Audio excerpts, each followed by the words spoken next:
প্রশ্নটি ব্যাংক হয়ে কেন্দ্র চাচ্ছেন, আমরা প্রশ্ন হচ্ছে ব্যাংককে আমরা ব্যাংকের মধ্যে থাকতে দিই। এই ব্যাংক বিভিন্ন ডোবায় ঘোরে না,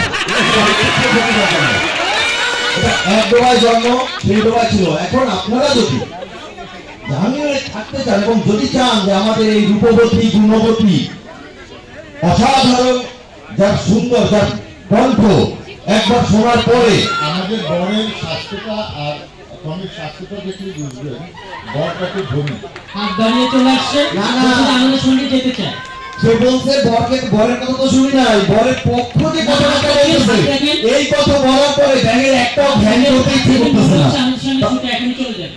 বিব্রত যদি বোধ করেন আমরা সেটাও ছাড় দিচ্ছি, কিন্তু আপনারা এখন নগদ কত দেবেন সেটা বলে ফেলেন। তারপরে আমাদের বেলা বয়ে যাচ্ছে, আমাদের এরপরে বিয়ের পরে কিন্তু খানা দানাও আছে, আপনারা একটু চাপ দেন। ছোটবেলায় ভাবছিলাম মানব সম্প্রদায় বকুল ফুলের মালা দিয়ে বিয়ে করবো, সেটি হবে না। ব্যাংকের কালচার হচ্ছে বা হচ্ছে ভাষা হচ্ছে পোকামাকড়, যেটা স্যার বলছেন আমাদের গল্পে। আমরা 10টা প্রজাপতি অথবা 10টি যদি আমরা ঝিঝি পোকা দিয়ে দিই, তাহলে কি আপনারা রাজি আছেন? আপনি মেয়েকে চেক করেছেন? মেয়ে চেক করেন একটু, মেয়েকে চেক করেন না? ভাই বুঝছি চেক করে আপনাদের ক্ষমতা ছেলেদের চেক করে সমস্যা না, মেয়েদের চেক করেন না।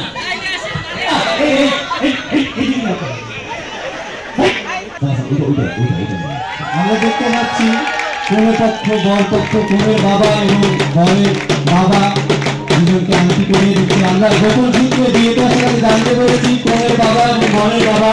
আর এই চৈত্র সংক্রান্ত একটা ইভেন্ট, এই ইভেন্টটাকে দিয়ে নতুন জাগরণ হয়, নতুন ফসল বপন করা হয়, যাতে যাতে পুরো বর্ষা মৌসুমে তারা আবার নতুনভাবে বেঁচে থাকতে পারে।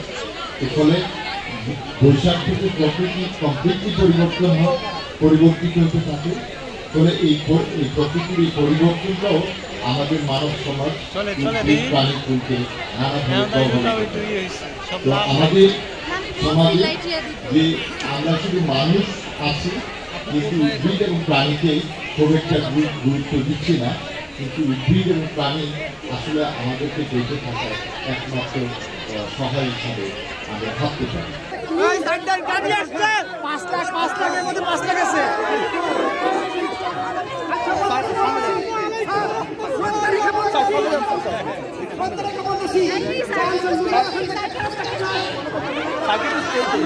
আমরা ভালোবাসা দিয়ে মেয়ে নিয়ে যাবো।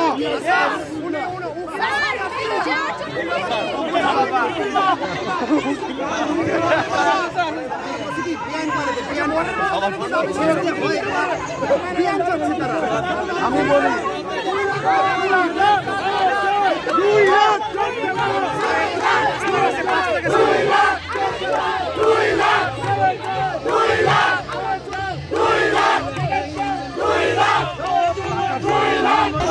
স্যার